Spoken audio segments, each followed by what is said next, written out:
Bienvenue dans la partie cas pratique.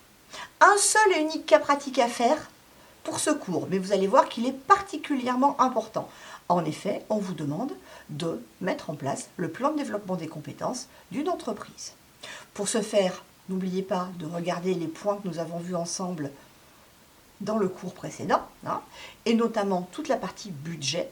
En effet, il va falloir que vous budgétisiez chacune des actions de formation en fonction des éléments qui vous sont donnés. Attention à ne pas oublier le séminaire. En effet, petite précision, le budget et donc le plan de développement des compétences doit être fait uniquement pour les unités 1 et unité 2. Le conseil que je vais vous donner, c'est de budgétiser la totalité des actions de formation, de vérifier si ça passe dans le budget, que vous aurez au préalablement calculé bien sûr, et si jamais ça ne passe pas, effectivement, de prioriser certaines actions par rapport à d'autres, c'est-à-dire d'enlever certaines actions par rapport à d'autres. Pour info, nous avons laissé volontairement dans cet exercice les catégories 1 et 2 qui ont effectivement disparu dans le plan de développement des compétences, dernière mouture.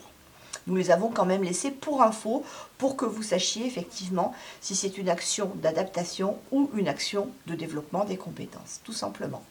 Et voilà, je pense que je vous ai tout dit. Rendez-vous tout à l'heure pour la correction.